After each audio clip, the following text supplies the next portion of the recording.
자, 이제 요한복음 6장 22절에서 59절의 이 말씀은 생명의 떡, 예수님 자신이 생명의 떡이다. 그래서 우리가 예수님을 몸을 먹는 떡이 아니라 우리는 그분의 말씀을 가지고 떡으로 생각하고 말씀을 먹고 우리의 삶을 살아야 된다는 것을 말씀을 드립니다. 그런데 우리가 이 기독교에서 지금 보면은 성찬 예식에 대해서 각자 다 목회자들이 나름대로 알아서 하시겠지만 이 성찬 예식에 대해서 그렇게 중요하게 별로 안 느끼는 분들이 되게 많아요. 그런데 우리가 카톨릭을 보면은 카톨릭은 매주 예배를 미사를 드리면서 성찬을 꼭 합니다.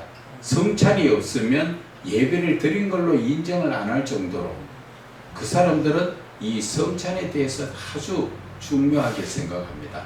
쉽게 말하면 예수님을 내가 먹고 마시는 그러한 것으로 그 사람들이 신앙을 거기에 있는데 우리는 이 목회자들부터 보면은 이 성찬에 대해서 별로 관심이 별로 없고 그저 마지못해가 하는 하나의 행식적인 그러한 것으로 보는데 그건 그렇게 하면 안 돼요.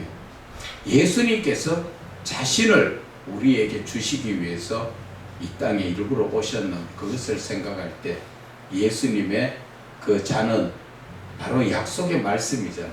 그 피는 바로 우리에게 주시는 언약의 피라 그랬어요. 그래서 그 말씀 자체와 또 약속과 이것을 붙들고 나가는 것이 성찬이기 때문에 여러분들도 성찬에 대해서 여러분들 깊이 생각하시고 나중에 목회를 하실 때도 그렇게 나가시기 바랍니다. 그리고 그래서 저희들은 이 성찬을 한 달에 한 번씩 합니다.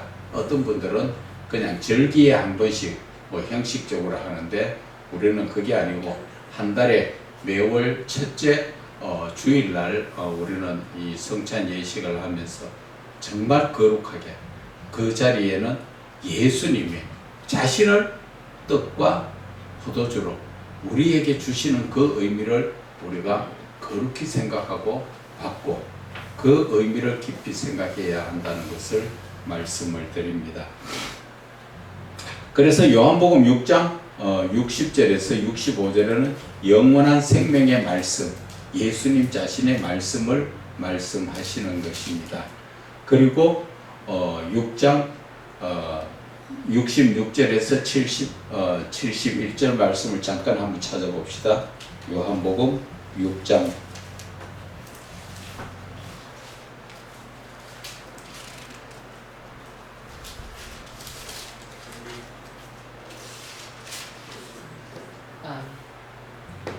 6장 66절에서 71절까지 한번 읽어보겠습니다. 그때부터 그의 제자 중에서 많은 사람이 떠나가고 다시 그와 함께 다니지 아니하더라. 예수께서 12제자에게 이르시되 너희도 가려느냐? 그러니까 시몬 베드로의 이 신앙 고백이 여기에서 나오죠. 주여 영생의 말씀이 주께 있사오니 우리가 누구에게로 가리까?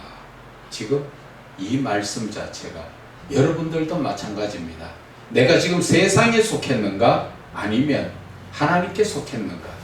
내가 하나님께 속했다면 하나님의 말씀을 붙들고 세상의 어떠한 것과에는 비교도 하고 거기에 따라갈 수도 없다 하는 것을 말씀을 하시는 것입니다. 그리고 7장 1절에서 9절에 동생들의 불신은 이 동생들이 왜 불신을 합니까? 예수님에 대해서 자기가 갈 때도 엄마 뱃속에서 같이 나왔죠.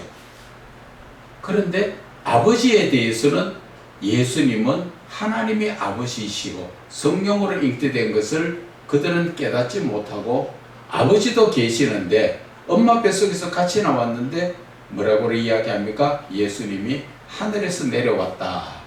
그렇게 이야기하니까 동네 사람이나 많은 사람들이 예수께 뭐라 그래요? 미쳤다 그러죠.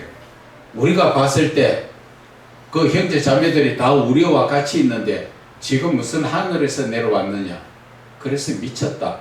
그래갖고 형제나 그 엄마까지도 같이 함께해서 예수님을 잡으러 오지요. 복음을 전하고 있는데 와서 누가 내 어머니고 내 형제냐 그렇게 했을 때 그들이 거기에 와서 예수를 부르는 것은 미쳤다고 데리러 가려고 그렇게 왔는 거지요. 그래서 동생들의 불신이 그렇게 컸다. 그리고 이제 예루살렘으로 올라가는 것이 요한복음 7장 10절에서 24절의 말씀이고 25절에서 31절엔 정말 예수님이 그들이 그리스도가 맞느냐 지금 거기에 대해서 말을 하는 거죠. 7장 31절에 보면은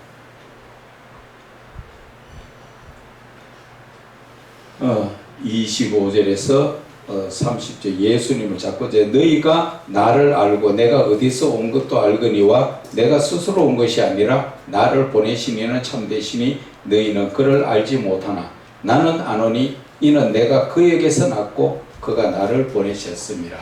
자신이 하나님께로부터 왔다는 것을 이야기하지만 누가 알아주지도 않았지요. 그런 많은 사람들이 예수를 오히려 잡으려고 따라다녔던 것이고 그리고 요한복음 7장 40절에서 44절에 대한 예수에 대해서 예수님이 어떤 사람인가에 대해서 기록을 해놓은 것이고 7장 45절 5에서 53절에 유대의 지도자들은 예수에 대해서 인정하지 못하겠다는 것이죠. 그래서 거기에 대해서 계속적으로 묻고 대답하는 것들이 나옵니다. 그리고 8장 1절에서 보면은 11절까지가 어떤 내용이 나옵니까? 가늠한 여인. 지금 책에 있는 것을 요약했는 걸 책하고 같이 맞춰서 보시기 바랍니다. 이 가늠한 여인에 대해서 유대인들의 법은 어떻습니까? 돌로 쳐주고. 그렇죠. 돌로 쳐 죽여야 되지요. 그런데 예수는 어떻게 하십니까? 하나님의 사람으로 그들을 용서하지요. 그런데 저와 여러분들의 모습은 어떠냐 하는 것입니다. 여러분들 지금 주머니에 손 한번 넣어보세요. 뭐가 만지키는가? 돌 없습니까? 없어요. 근데 내가 보니까 지금 돌은 다 갖고 있는 것 같아. 왜 돌이 갖고 있느냐? 누가 여러분들한테 지금 헛소리 하면 여러분들 아무 소리 안 합니까? 헛소리 하는데 대해서 대답합니까? 대답하죠. 그게 돌이잖아. 죽은 자는 말이 없어요. 그렇죠. 그런데 예수를 믿는 사람은 예수님이 그래서 오른뺨을 때리면 왼뺨도 돌리되라 하는데 여러분들 오른밤 지나가던 누가 때리면 나는 몇 차례 더 때리려고 하겠죠. 그게 내 속에는 아직까지 돌이 있다 하는 것을 이야기하는 것입니다. 그래서 예수 믿는 사람은 사실은 주머니가 없어야 됩니다. 돌 넣을 주머니도 없어야 되고 현금 넣을 주머니도 없어야 되고 가급적이면 목회자들은 주머니가 두둑하면 안 됩니다. 그런데 교회는 두둑해야 됩니다. 왜? 교회는 헌신, 봉사, 남을 구제하고 하기 때문에 돈이 필요한데 목사들이 돈 있으면 그 돈 가지고 어디 갑니까? 놀러 가요. 놀러 가고 쇼핑하러 가고 그런 것들이 많지요. 그런 것들이 있기 때문에 돈이 없어야 하나님께 매달립니다. 시간이 기도할 수 있는 시간이 바로 그거예요. 뭔가 쓰기는 써야 되는데 없을 때 어떻게 해요? 내가 돈 벌려고 생각하는 사람은 하나님 곁에 있는 사람이 아니지요. 그러나 하나님 곁에 있는 사람은 하나님 어떻게 해요? 하나님 어떻게 해요? 그렇게 말하지요.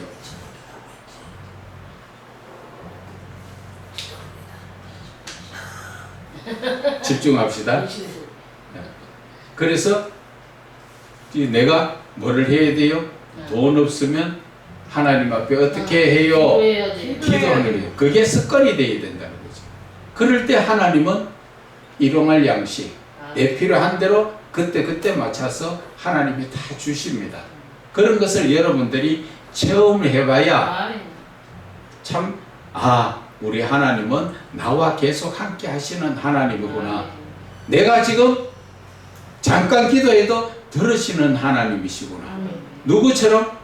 엘리야가 게하시 눈을 열어달라고 하나님 앞에 기도하니까 금방 열어주지요. 아멘. 그 하나님이 먼데 계신 하나님이 아니라 아멘. 지금 나와 함께 하고 계시는 그것을 체험해야 되고 아멘. 늘 내 삶이 그런 삶을 살아야 돼요. 그런 게 바로 예수님과 동행하는 삶이지요. 뭐 내가 꼭 죽어야 천국 가야 예수님하고 함께 하는 게 아니라 이 땅에서도 내가 기도할 때 하나님이 대개다 그 응답하시는 것은 적각 응답하는 것은 그분이 지금 나와 함께 하고 있다 그 증거예요. 이상하게 들을 거 한 개도 없어요. 하나님과 동행한다니까 이상하게 듣는데 이상하게 들을 거 아무것도 없습니다. 그래서 예수님은 간음한 여인에게 율법을 완성시키러 오셨지요. 아멘. 율법을 폐하는 게 아니라 그 돌로 잘못된 여인을 돌로 쳐 죽이는 데 목적이 있는 게 아니라 사랑으로 용서하고 다시 그 똑같은 죄를 범하지 않도록 그렇게 예수님께서는 가르치시는 것입니다. 요한복음 8장 12절과 20절에는 예수님은 바로 세상의 빛으로 오셨다. 세상의 빛이라는 것을 반대말로 말하면 뭡니까? 어둠이지요. 어둠은 뭐예요? 죽음이지요. 그래서 예수님은 그 죽음, 그 반대에 생명을 주시는 빛으로 오셨다 하는 것을 말씀하시고 또 8장 21절에서 30절까지는 장차 예수님이 가셔야 될 하나님의 나라를 말씀하시고 31절에서 38절은 진리가 자유하게 한다. 진리가 뭐예요? 진리가 말씀. 하나님의 말씀. 하나님의 말씀이 우리를 자유한다는 그 뜻은 무슨 뜻이에요? 그것은 내가 죄의 종살이 하는 데서 노임받게 하는 것이 바로 하나님의 말씀이기 때문에 그래서 내가 죄에 끌려다니는 것이 아니라 이제부터는 여러분들은 오늘 아침의 말씀처럼 종에 끌려다니는 게 아니라 하나님의 종으로서 하나님의 말씀으로 이끌림 받는 자가 되어야 한다. 그것을 말씀하시는 것입니다. 그래서 39절에 8장 39절에서 47절에는 너희 아비는 마귀다. 왜 너희 아비가 마귀가 되었을까요? 우리가 죄의 종살이하고 늘 죄 가운데서 살고 예수를 믿고 주여 주여 하지만 내 삶은 하나님께로 나와 사는 삶이 아니라 영적으로 우리가 솔직하게 이야기하면 세상적으로 살 때가 너무 많지요. 그러면은 결국은 누구 종이라고요? 마귀가 내 아버지가 되는 거예요. 그래서 우리는 이 하나님 말씀을 통하여서 뭔가 새롭게 지금 하나님을 따라 하나님이 나의 아버지가 되는 삶을 살아야 되는 것입니다. 그래서 요한복음 8장 48절에서 59절에는 아브라함 전에 계시던 분이 누구냐? 바로 예수님이시라는 것이지요. 그래 그 유대인들은 뭐라 그럽니까? 네가 아브라함보다도 나이가 적은데 나이가 지금 너 돼봐야 한 50밖에 더 됐냐? 그런데도 뭐 네가 아브라함이 뒤에 있는 것처럼 그렇게 말을 하느냐? 그런 이야기를 하지요. 그래서 우리가 살아가는 삶이 좀 열어보세요.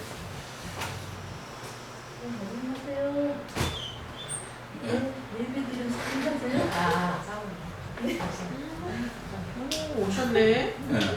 귀하신 분 오셨네. 예, 할렐루야. 자, 그래서 우리는 예수님은 아브라함 전에 이미 계셨던 분이라는 것을 우리가 깨달아 알아야 하는 것입니다.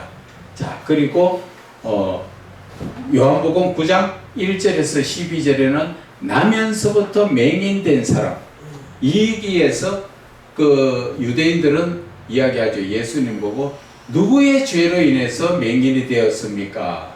그것은 하나님의 영광을 위해서 된 그러한 맹인이다.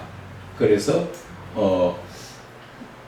요한복음 9장 13절에서 34절은 바리새인들이 생트집을 잡고 있는 그러한 모습을 말씀하시는 것이고, 자, 이제 예수님께서 요한복음 9장 35절에서 41절에는 영적 맹인이 된 것에 대해서 말씀을 하시는 것입니다.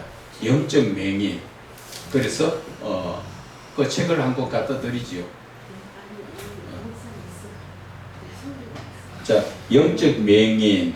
그리고 요한복음 10장 1절에서 6절에는 예수님은 선한 목자, 우리는 양에 대해서 비유를 하신 그런 말씀이고, 10장 7절에서 21절에 선한 목자가 어떤 것이 선한 목자인가 거기에 대해서 말씀을 하시고, 또 요한복음 10장 22절과 이 42절에서는 유대인들이 예수를 또 배척을 하지요.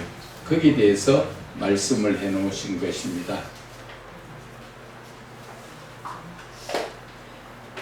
책이 없으면 목사님 이쪽으로 와갖고, 아니 그 책 말고 이쪽 뒤로 가시면 괜찮아요. 저쪽으로 해가 나가면 돼요.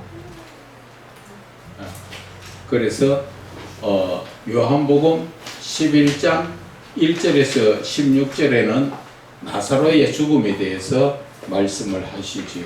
그래서 나사로가 왜 죽었느냐?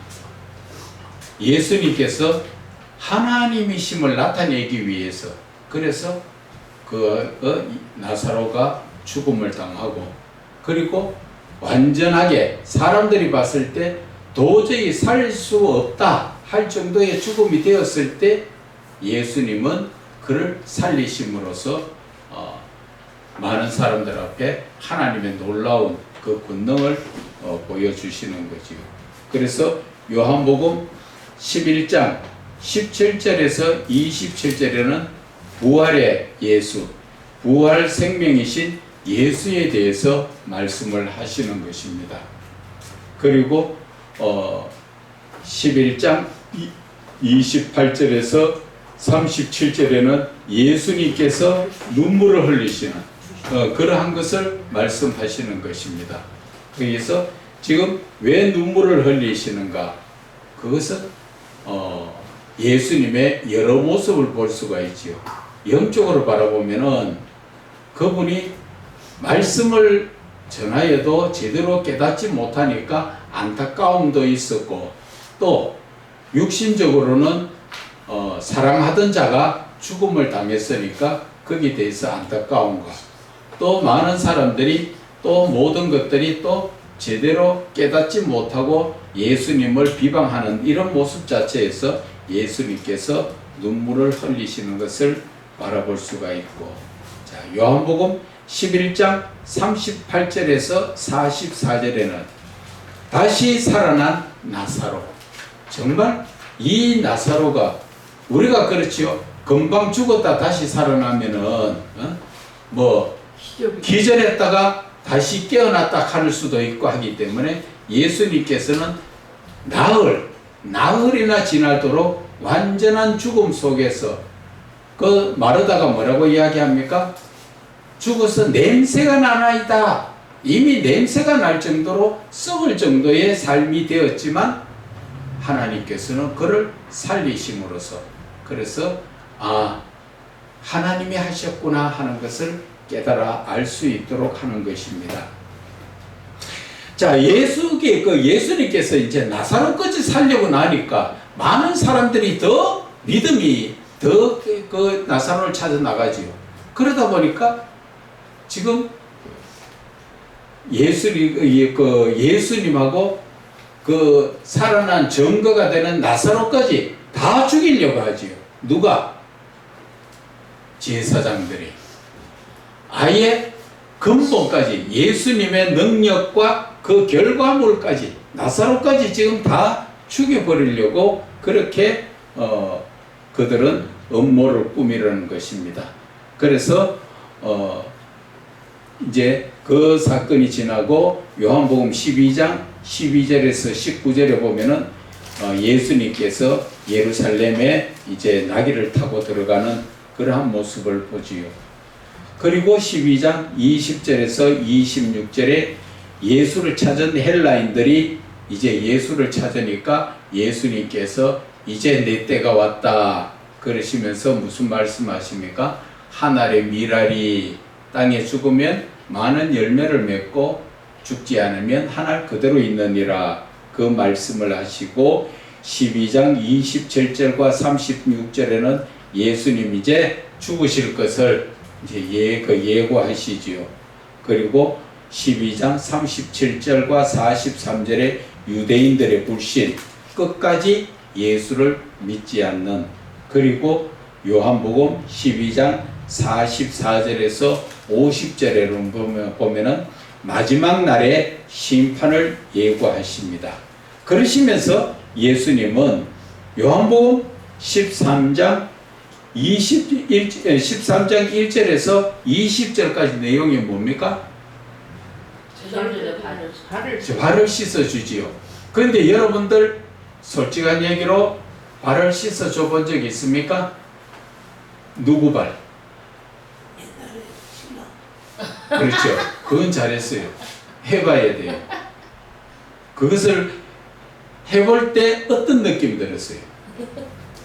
너무 오래돼서 느낌 모르겠어요? 그때는 뭐 믿음 생활 안 했다니까. 아, 신혼 때. 안 믿었다니까. 그런데 믿음 가운데 있을 때 목사님 씻겨줘 봤어요? 안 씻겨줘? 그 목사들끼리 모여가지고 그 느낌하고 달라요. 세미나 할 때 어, 그냥 각자 2명씩 짝져갖고 너는 너 시켜주고 나는 시켜주고 그런 거예요. 그런 저 거 뒤에 사모님은 못 시켜봤죠? 근데 그거를 해보면은 느낌이 정말 달라요. 달라요. 그게 어떤 느낌이 오느냐 하면은 예를 들어서 여자분은 남편은 아내의 발을 씻어 보면요. 평상시 느껴보지 못한 그런 묘한 감정이 느껴지면서 가슴이 퉁 떨어지는 느낌. 그리고 만지는 그 손의 감촉이 상대방의 발이 뭐 추하다 더럽다 이런 걸 떠나가지고 이 발이 나를 위해서 이렇게까지 애썼는 발이구나 하면 느껴질 때 나도 모르게 눈물이 나요. 그래서 그것을 느끼면 한 번 더 누구 말 따나 그런 걸 한번 해보면은 그 부부지간의 사랑이 더욱 돈독해지고 하나님 앞으로 더 믿음이 예수님께서 이렇게 해서 우리 보고 발을 씻기라 했구나 하는 그런 것을 그 의미를 느껴져요. 그래서 여러분들이 시간이 되면은 꼭 그렇게 해보시기 바랍니다. 그리고 특히나 뭐 상대가 없으면 자녀들한테도 마찬가지예요. 어린 자녀 발 씻기는 거는 다 해봤지만 장성한 자의 그 자녀에게 발을 씻겨봐도 그런 것이 느껴집니다. 그래서 자녀가 또 심지어는 부모의 발도 한번 씻겨보면 느낌이 달라져요. 그래서 예수를 믿는다 이런 것 자체는 정말 축복이라는 게 느껴지는 게 그거예요. 그리고 이 말 나온 김에 한 가지 더 말씀을 드리고자 하는 것은 우리가 자녀를 볼 때 꼭 지금 어떤 입장에서 봅니까? 부모 입장에서 자녀 보죠. 그러면 대화 안 돼요. 그래서 그걸 고쳐야 돼요. 자녀 부모 입장에서 또 상대를 볼 때 아내나 남편의 입장으로 바라보지 말고 그 사람 친구 입장에서 바라보라는 거죠. 달라요. 그 자체가 다르고 또 자녀도 마찬가지예요. 내 부모라고 생각해서 바라보는 거하고 나하고 가까운 친구 입장이라고 생각하고 그 부모님한테 하는 거 보면은 좀 만만하게는 할 수 있지만 또 생각 못했던 그런 것까지도 다 대화로 이루어 나갈 수가 있는 거예요. 그래서 우리가 이 예수를 믿으면서 배우는 이러한 부분은 세상의 모든 것들을 배우는 그 모든 부분에 대해서도 우리는 참 감사하면서 정말 제가 이제 솔직하게 얘기 말씀드리면 예수 믿고 나니까 정말 인간이 되는 것 같아요. 저는 그걸 많이 느꼈어요. 정말 내가 이제 인간답게 사는구나 하는 것을 느꼈고, 그래서 내 잘못을 시인할 줄 아는 사람들. 그래서 과거에는 제 부끄러운 얘기를 잠깐 한마디 하고 갈게요. 과거에는 예수 믿기 전에는 사업할 때 술 먹고 담배 피우고 뭐 밤늦게 하고 돌아가면 이빨 닦고 자요, 안 닦고 자요? 안 닦고 자잖아. 그러면은 그 입에서 냄새가 나요, 안 나요? 그런데 상대편은 어떻겠어요? 그거를 그전에는 못 느꼈는데 제가 예수 믿고 술, 담배를 안 하고 보니까 술 냄새, 담배 냄새가 그렇게 싫더라고. 그래서 내 자신을 돌아보게 되는 거예요. 이야, 과거에 내가 얼마나 술을 먹고 거기다가 담배 피우고 거기다가 막 얼마나 입에 냄새가 나는데 그 상대편한테 할 짓이에요, 못할 짓이에요. 그건 정말 못할 짓이에요. 그 짓을 했는 내가 어떻게 고개 들고 뻔뻔하게 잘못했다 소리 안 하고 살 수 있겠어요. 그래서 그러고 또 돈 좀 번다고 아내나 자식을 쥐잡듯이 잡아가면서 했는데 그게 참 잘못된 삶이더라고요. 그래서 한번 기회가 될 때 무릎 꿇고 용서를 빌었어요. 정말 나도 모르게 눈물이 막 저절로 흐르더라고.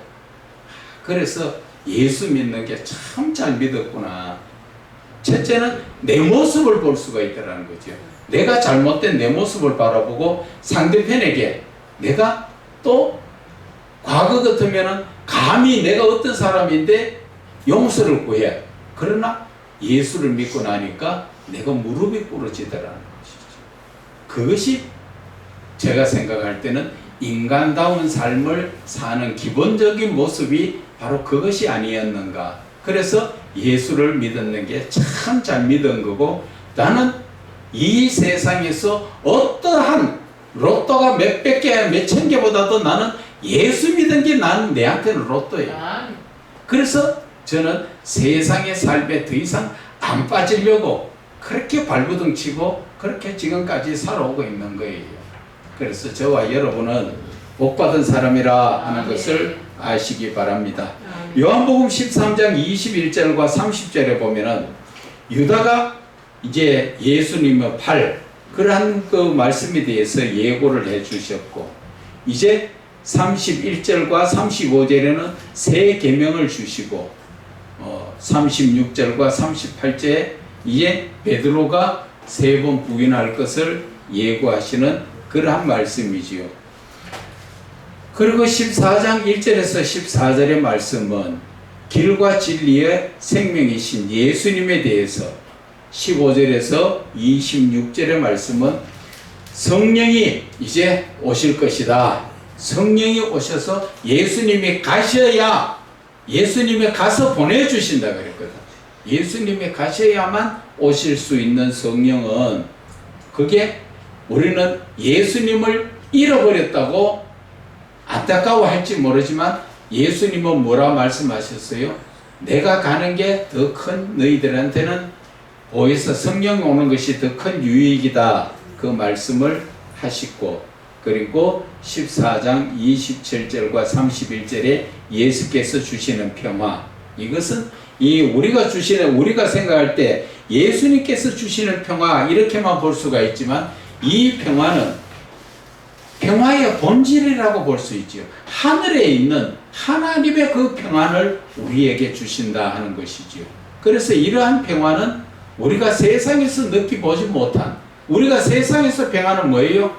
남한테 꿇어 안 가고 먹고 살기 넉넉할 때 평안하다, 그런 걸 느끼지만, 하나님이 주신 이 말씀으로 주시는 평안은요, 이루 말할 수 없는 진짜 평안의 본질이라고 말할 수 있는 것입니다. 그래서 이제 15장에서 이제부터 시작하면, 15장은 1절에서 17절이 참 포도나무가 예수님이시고 하나님은 농부시고 우리는 예수를 믿는 우리는 그 가지에 붙어 있는 자들이다.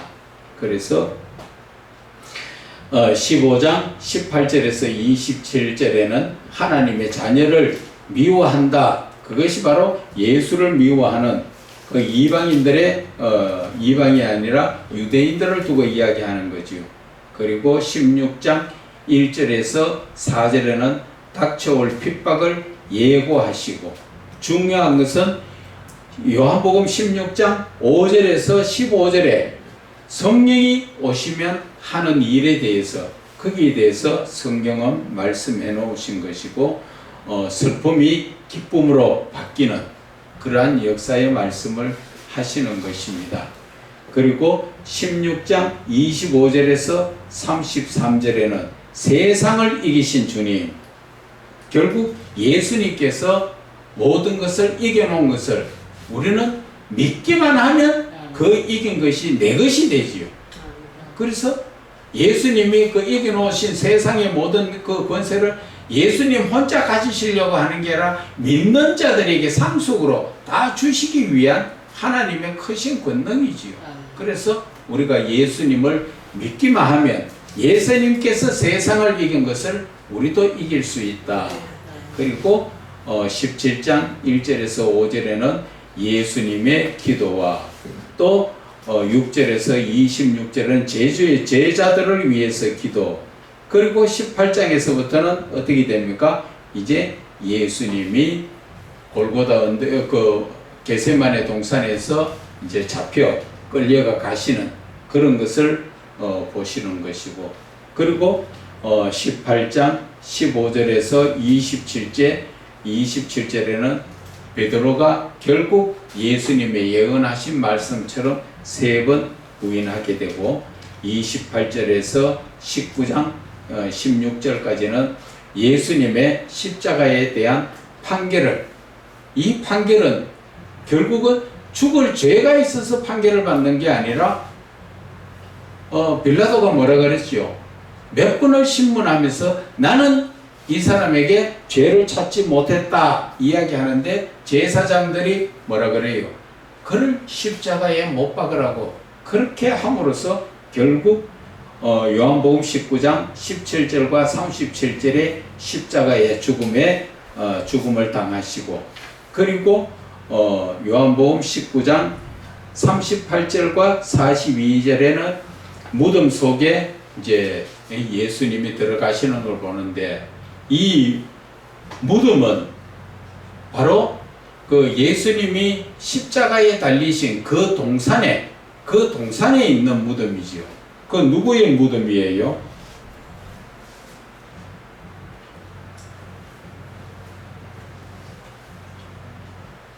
예수님이 그 무덤 자체가 우리 참 금방 내가 생각이 안 나네.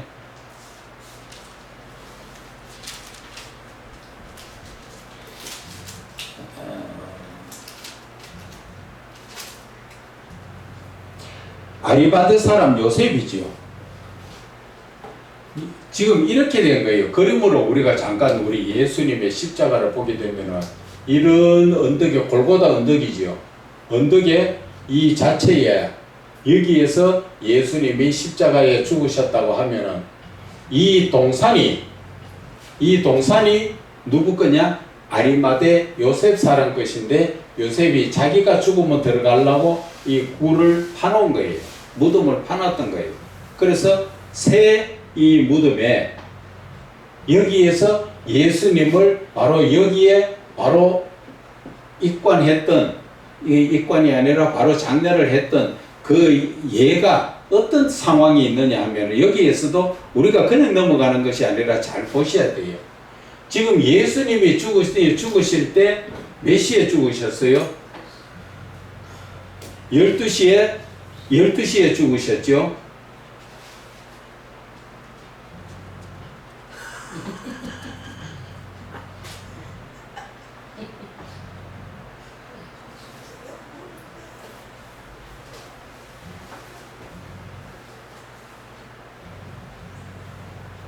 예수님께서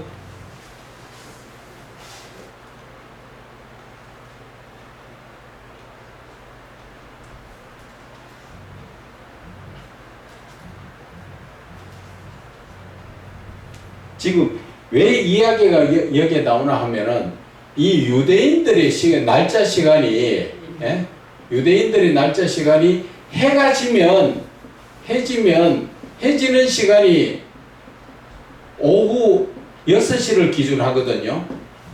6시를 기준하는데 지금 6시를 지나면은 다음 날이에요. 다음 날이 이 예수님이 죽으시던 날짜의 이 시간을 지금 보면은 여러분들 잠깐 봐보세요. 안식일이에요. 안식일이 되고 6월절 날이 되지요. 그런데 지금 6시 전에 이 장례를 치러야 되는 거예요. 왜 그러나 하면은 6시를 넘어가면 다음 날이 되어버려요. 오후 6시가 지나면 다음 날이 되어버려요.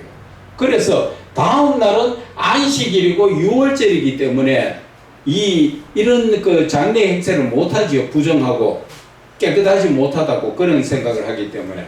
그래서 이 안식일 전에 지금 예수님이 죽은 시간으로 보면은 12시에 못 박으셨는가 하여튼 그럴 거예요. 그래가지고 지금 성경 못 찾았는데, 그래서 예수님이 죽으시고 이후에 다리를 여기 양가에 있는 그 십자가에 못 박힌 사람들, 강도들은 그 두 다리를 꺾었지만 예수님은 꺾지 않고 이미 예수님을 창으로 찔렀는 이유는 느낌이 그래요.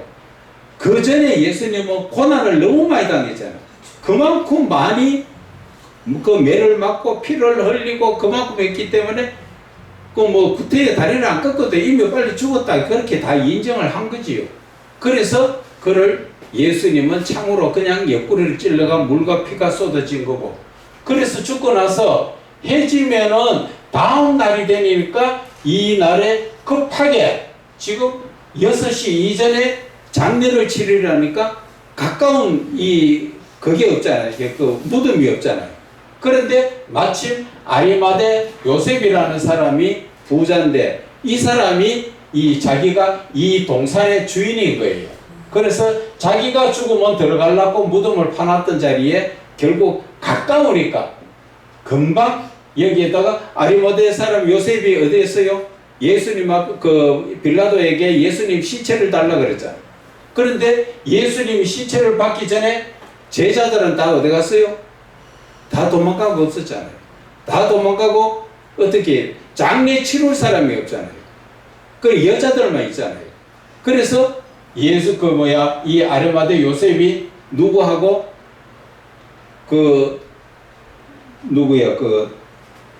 밤중에 찾아왔던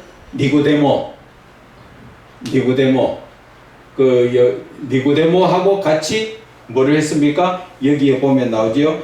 예수께 밤에 찾아왔던 니고데모도 몰약과 침향을 섞은 것을 가져와 가지고 그 위에 아리마대 사람 요셉하고 같이 이 장례를 치러 가지고 예수님을 이 굴 속에 넣은 거죠. 그래서 이 시간이 급박하고 다른 데 갔다가 넣으려 해도 시간이 없단 말이에요. 그래서 이 시간 전에 장례를 치르기 위해서 십자가에 죽으신 그 부근에서 제일 가까운 데가 아리마대 사람 요셉이 자기 동산에 자기가 들어가려고 해놨던 굴 속에 예수님을 넣었다. 그렇게 되는 거예요. 이제 이해는 가시죠? 그래서 예수님께서 십자가에 죽으시고 19절 요한복음 19장 38절 42절에 무덤 속에 계시는 무덤 속에 계시는 날짜였고, 그 다음에 20장 1절에서 10절에는 다시 생명의 부활로 살아난 것을 말씀을 하시는 것이지요. 그리고 요한복음 20장 11절에서 18절 막달라 마리아가 예수님을 제일 먼저 만났죠. 지금 예수님이 죽으셨다가 부활하시고 지금 제자들을 몇 번째 만났죠? 부활하시고 이 세상에 자신을 나타낸 것이 내 혼자만 이야기합니까? 관심 없어요? 고마할까요? 듣고 있어요. 관심 없으면 고마하고요. 예수님의 부활, 그죠? 예수님의 부활을 제자들 앞에서는 몇 번 나타나셨지요? 3번. 그런데 이 제자들한테 3번 나타났지만 정말 부활은 보여준 것이 4번이지요. 4번인데 제일 먼저 본 것이 누구예요? 막달라 마리아. 막달라 마리아에게 제일 먼저 보이셨고, 그 다음에 제자들한테 보이는 것은 마가의 다락방에 그때 도마가 없을 때 한번 나타나셨고, 그 다음에 두 번째는 도마가 있을 때, 다 있을 때 나타나셨고, 세 번째는 그 제자들이 이제 할 일이 없어가지고 베드로가 모여가지고 제자 7이 모여가지고 나는 할 일 없으니까 고기 잡으러 가겠다 할 때, 고기 잡으러 갔을 때 그때 새벽에 예수님이 나타나신 것이죠. 그래서 예수님이 이 땅에 부활로서 나타난 것은 4번 나타났지만 제자들 앞에서는 3번 나타났다. 그 한 번 나타난 것은 그냥 처음에 예수님 만난 것만 나와 있지, 나타난 건 3번 나타났다 하는 것은 그 뜻에서 어떤 이유가 있느냐 하면은 성경에는 기록되지 않았지만 여자는 이 당시에 사람 취급을 별로 안 했잖아요.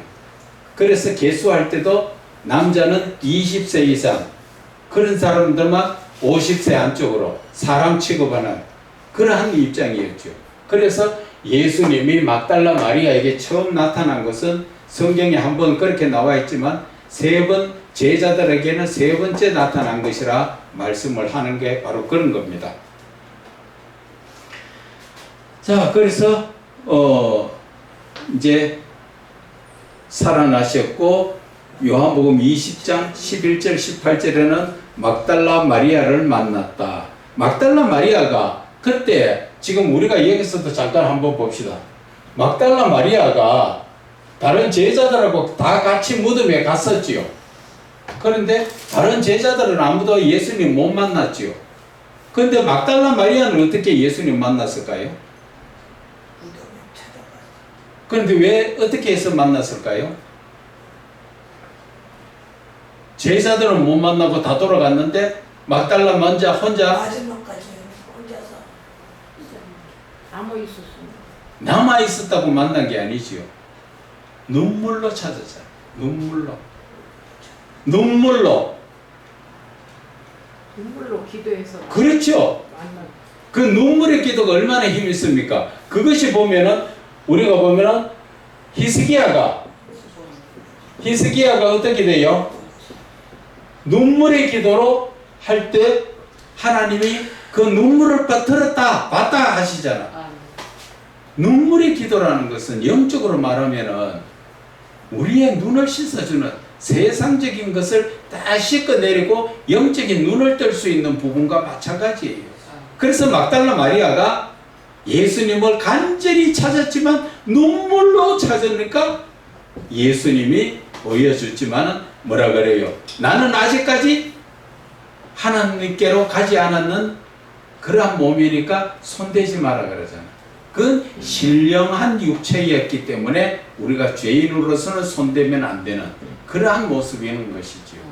그래서 막달라 마리아의 그 기도를 가지고 우리는 그런 것 가지고 뭐를 느껴야 돼요? 우리는 어떤 기도를 해야 돼요? 간절한 기도.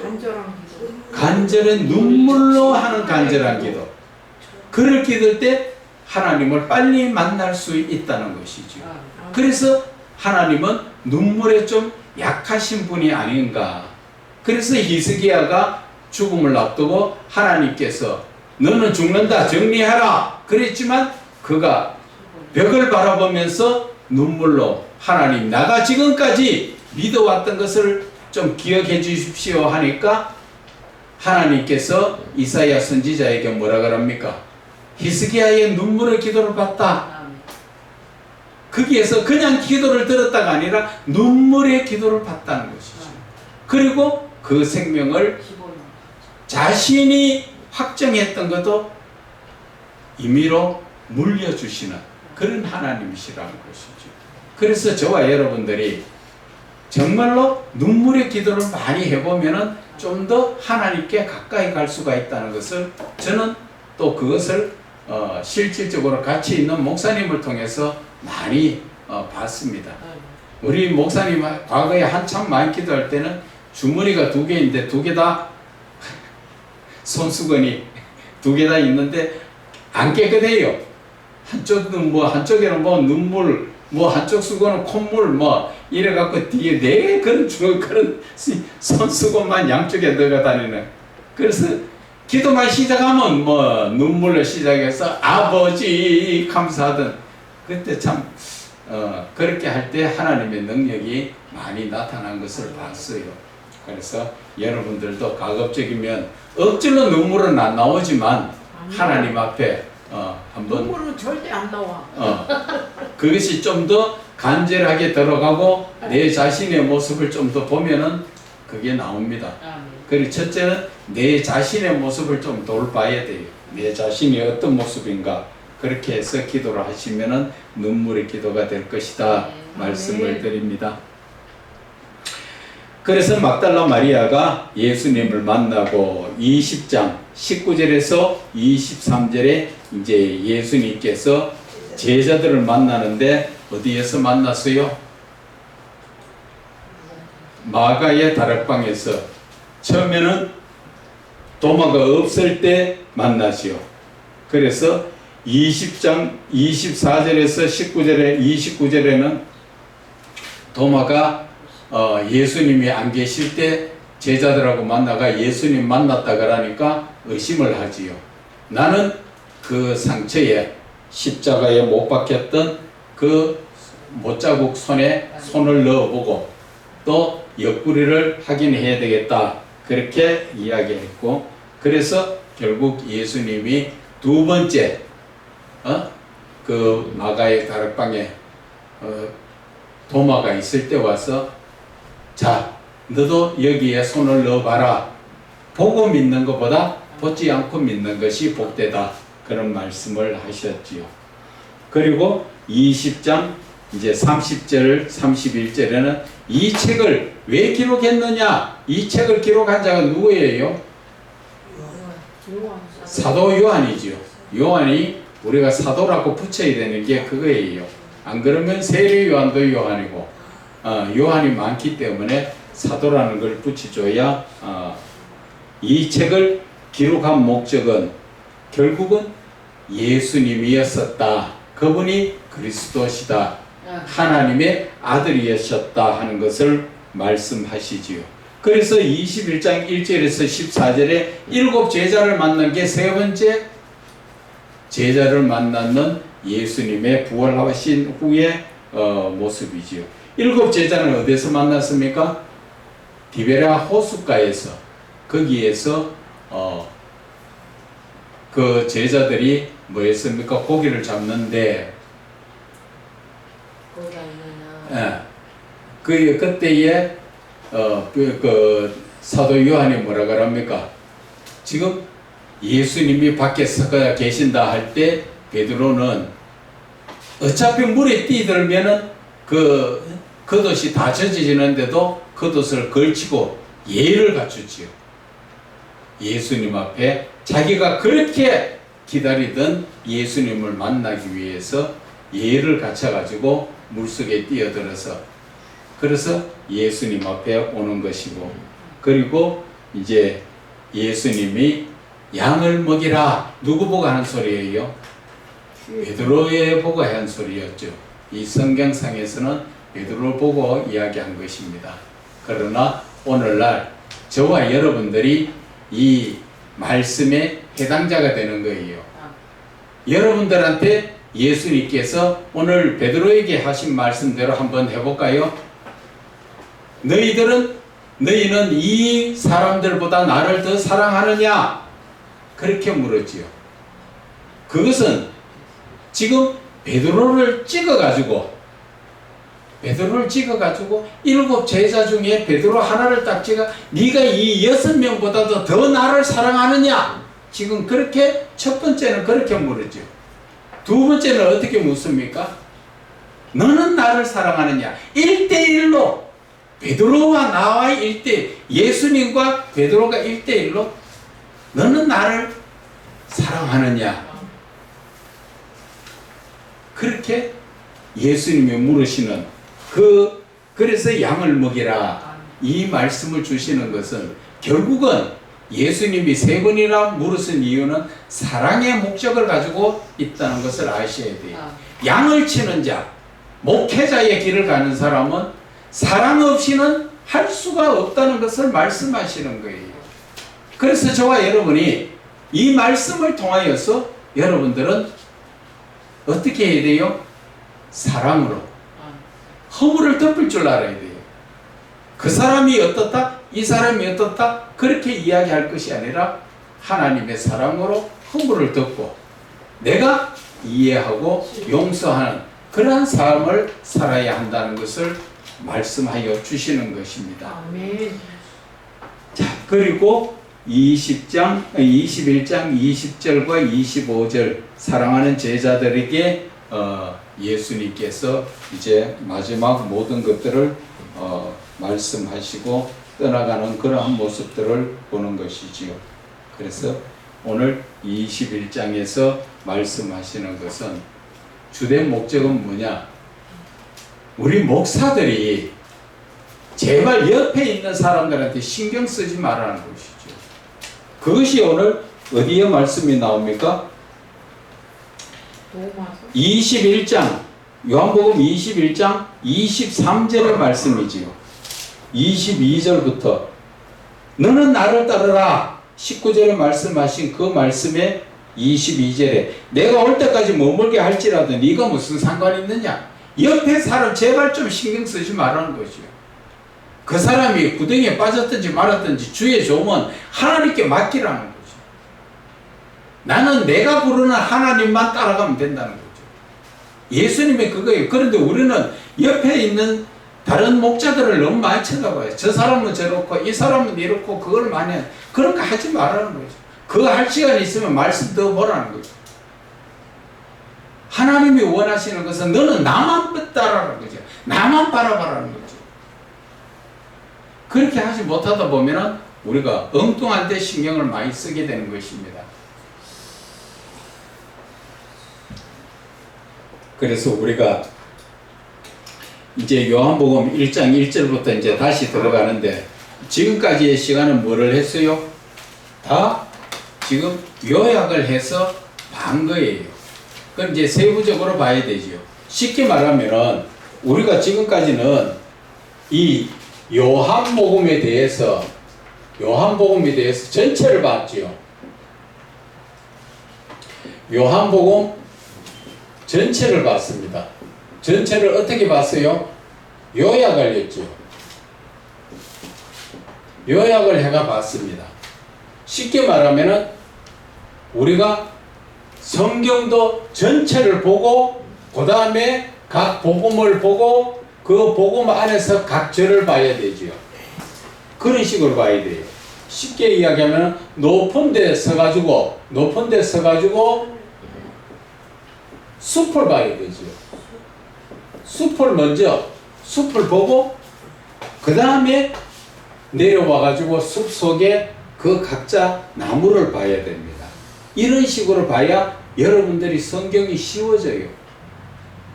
우리가 이전에 지금 여러분들도 알다시피 요한계시록 하면은 되게 어렵게 생각하는데 계시록도 이렇게 숲을 보고 이 자체를 나누어서 보면은 되게 쉬워요. 그런데 우리가 이 전체도 보지도 못하면서 생각이 뭐예요? 아, 계시록이니까 이게 되게 어렵다.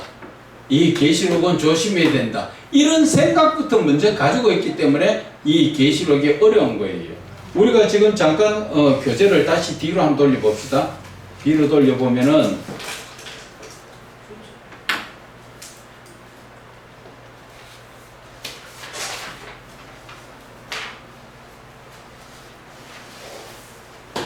자, 9페이지. 9페이지에 하나님의 의도 바로 밑에 먼저 여러분들이 성경 중에서도 가까이 가지 못하고 어렵고 두렵게 여기는 요한계시록을 쉽게 이해하도록 보려면 어떻게 봐야 된다 그랬지요? 요약을 해가 보면 되는 거예요. 이 요약을 어떻게 해가 보느냐? 지금 그것을 1장에서 3장까지 보면 7교회들에게 하시는 말씀이지요. 그 말씀 자체 가지고 뭐를 이야기합니까? 이 땅에서 그리스도인들이 어떻게 사랑의 예수님을 믿어야 바르게 믿는 것인가? 그 자체를 말씀하시는 것이고, 또 요한계시록 4장에서 20절까지는 뭐를 이야기합니까? 예수님의 재림 전에 그리고 재림 후에 심판에 대해서 말씀을 그렇게 4장부터 20장까지 길게 해놓으셨죠. 그리고 21장은 예수님의 재림과 새 하늘과 새 땅과 새 예루살렘의 임재에 관해서 말씀을 해놓으신 것이라는 것이요. 그리고 22장에는 예수님의 재림에 관하여 다시 한번 예수님이 약속하시고 지금 오실 예수님에 대해서 확정을, 임재에 대해서 확정한 것을 말씀하시는 거죠. 이렇게 보면은 이 말씀 자체가 하나도 두렵지 않고 이해가 쉽습니다. 그런데 여기서 이제 좀 더 자세히 보려면은 이제 1장에서 3장까지를 1장부터 천천히 읽어 나가면 되지요. 이미 이 자체에 1장부터 3장까지, 4장부터 20장, 21장, 22장 이렇게 전부 딱 요약을 해가 보면은 성경 자체가 하나도 어렵지 않아요. 그리고 그 나중에 이 성경 자체가 요약부터 먼저 하면은 하나님이 뭘 말씀하시는가부터 먼저 알고 지금 여기 있는 그 구절을 보는 거예요. 그래서 이 숲을 먼저 보고, 숲을, 요한계시록이라는 이 숲을 먼저 보고, 그 다음에 1절에서 3절, 4절에서 20절, 20절에서 21절, 22절, 이렇게 나누어서, 그때는 이 한 구절 속으로 들어가서 보면은 그 자체가 더 이해가 쉬운 거예요. 그리고 여러분들이 겁내지 말아야 될 것은 요한 이름이 뭡니까? 성경에 계시록이지요. 요한 계시록으로 되어 있으니까 계시라니까 되게 계시록에 대해서 두려워하는데 이 계시는 성경 전체가 다 계시록이에요. 이쪽으로 습관이 안 돼서 그건 안 되겠네 이제.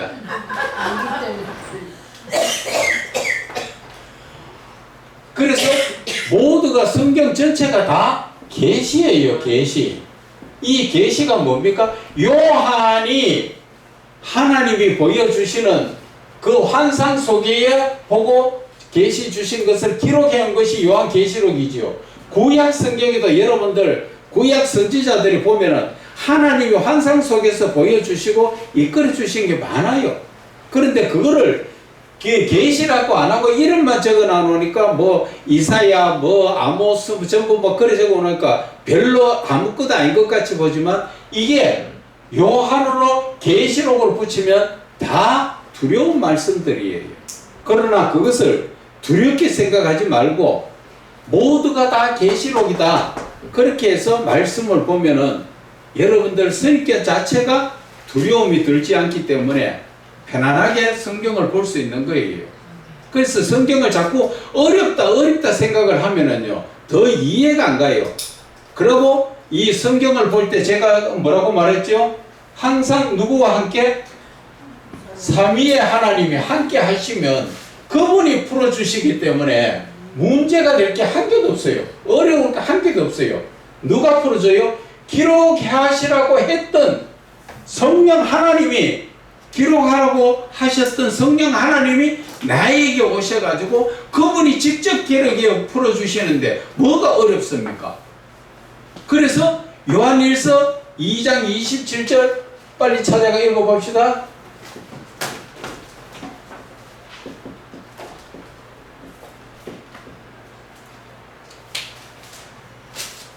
찾으셨으면 아멘. 아멘. 읽으시기 바랍니다. 시작. 너희는 주께 받은 바 기름 부음이 너희 안에 거하나니 아무도 너희를 가르칠 필요가 없고 오직 그의 기름 부음이 모든 것을 너에게 가르치며 또 참되고 거짓이 없으니 너희를 가르칠 그대로 주 안에서 거하라. 아멘. 자, 거기에서 말씀하는 게 뭐예요? 주께 받은 게 있다는 거죠. 여러분들은 누구한테 받은 게 있다고? 하나님한테. 주님한테 받은 게 있다는 거지요. 뭐를 받았어요? 기름 부음. 기름 부음을 받았다. 여기에서 기름 부음은 뭐를 이야기합니까? 성령님의 충만하심을 이야기하죠. 성령님의 충만하시. 충만하심이라. 이 충만하심을 누구한테 받아요? 사람한테 받아요? 주께 주께, 주님, 주님께. 맞지요? 아멘. 성경 자체를 보고 이야기합시다. 우리 아멘. 여러분들이 누구한테 받아요? 주님께 성령 충만함을 받았단 말이에요. 아멘. 그러면 그때부터는 누가 가르친다 그래요? 자, 여기서 봅시다. 주께 기름 부음이 너희 안에 거하니 아무도 너희에게 가르칠 필요 없다. 아무도는 누구를 이야기합니까? 사람. 사람을 이야기하죠. 사람이 너희를 가르칠 필요 없다. 그래서 누가 가르친다고? 성령 하나님. 오직 그의 기름 부음이 성령 충만하심이 우리를 가르쳐 주신다는 것이지요. 이해가 갑니까? 아멘. 그래서 이 사람에게 배우는 것은 뭐를 배워요? 학식과 지식. 지식을 배우지요. 지식을 배우는데 영적인 것은 누구한테 배워야 돼요? 성령님한테 배워야 되는 거죠. 성령 하나님께서 이 성경 자체가 영적인 거잖아. 아멘. 하나님이 영으로 기록된 거잖아. 하나님이 영으로 기록됐으면 하나님이 영이 풀어주셔야 정확한 거죠. 사람이 아무리 영적인 걸 가르쳐도 영적인 거는 안 열린다 그 말이에요. 그런데 우리는 사람한테 배우러 다니지요. 그러면 안 된다는 얘기예요. 저 역시 마찬가지예요. 여러분들한테 지금 영적으로 터치하는 건데 내가 가르치는 게 아니잖아요. 그런데 영적으로 터치는 영적인 사람이 영적인 것은 터치를 할 수가 있어요. 그러나 사람이 영적인 것을 가르치지는 못합니다. 그 가르치면 누가 가르친다고요? 성령 하나님이 가르치는 거예요. 그래서 제가 여러분들에게 늘 말씀드리는 건 뭐예요? 여러분들 속에 성령 하나님이 삼위의 하나님이 임재하시면 그분이 여러분들을 다 가르쳐주고 이끌어주고 깨닫게 해주시고 느끼게 해주시는 거예요. 그래서 제가 여러분들에게 하는 건 뭐예요? 여러분들 마음속에 성령 하나님이 임재하시는 것을. 그런데 임재를 해도 여러분들이 그것이 예민하지 못해가지고 못 깨닫고 있는 게 그게 문제라는 거죠. 아버지가 옆에다가 손을 잡아줘도 아버지인지 나무 아버지인지 구별을 못하고 앉았는 마귀의 자식인지. 그렇게. 그래서 그냥 감각 없이 끌려다니는 거예요. 감각 없이. 그러다 보니까 어떤 목사님들은 성령이 그 역사를 해주시니까 성령 역사 해주니까 알기는 알아요. 근데 내가 성령이 역사 안 하시면은 내가 지금 성령님이 함께 하는지 안 하는지 그게 구분이 안 되는 거예요. 그렇게 해서는 일이 안 돼요. 주의 종들은요 항상 하나님의 음성에 귀 기울여야 돼요. 아멘. 그래서 시편 37편 5절에도 뭐라 그럽니까? 너희 길을 여호와께 맡기라. 그 다음에 뭐예요? 그를 의지하면이에요. 그를 의지하면 그가 이루신다 그래요. 의지한다는 게 뭐예요? 항상 그분한테 모든 것을 맡기고 끝나는 게 아니라 그분한테 맡기고 무슨 말씀하시는가 나는 항상 귀 기울여야 된다. 그 말씀이에요. 그러면 그분이 이렇게 하라 저렇게 하라 이끌어 가신다. 그 말씀이에요. 그렇기 때문에 맡긴다고 끝나는 게 아니라 항상 그분이 나에게 무엇을 말씀하시는가 거기에 초점을 맞추고 귀를 기울여야 된다는 거죠. 그렇게 하기 위해서는 내가 평상시 뭐를 해야 돼요? 기도. 말씀과 기도. 찬송. 그 찬송은 말씀과 기도가 들어가기 전에 먼저 찬송을 하고 충분히 찬송한다가 뭐예요? 내 속에 쫓아나가지요. 아랫분에 목사님 그랬지요? 속에 답답하고 있던 거 찬송하니까 다 빠져나가지요. 아멘. 그게 찬송의 능력이에요. 아멘. 그게 사람의 능력 아니에요. 내가 찬송 부를 때 내 속에 있는 거 쫓아나가는 것은 바로 하나님의 영, 성령이 나에게 역사하시는 거예요. 그래서 하나님이 할 일 없어서 심심하다고 너희들 찬송 부르라 한 거 아니에요. 우리에게 그런 영적인 권능을 주시려고 찬송 부르라 하신 거예요. 아멘. 그래서 그 권능을 이용해서 내가 좀 더 찬송을 부를 때 내 속이 맑아지고 깨끗해질 때 하나님은 그 깨끗해진 속에서 불러지는 찬송, 신령한 찬송을 하나님 기뻐하시죠. 그래 되는 거예요. 개혁의 그 말씀 자체가. 그래서 저와 여러분들의 삶이 어떻게 해야 된다고? 항상 찬송 가운데서 항상 기도와 말씀에 힘쓰면서 그리고 내 마음을 깨끗한 가운데 하나님 앞에 예배 드리는 마음으로 내 자신을 드리는 그러한 삶을 살아야 된다는 것을 말씀을 드리는 것입니다. 아멘.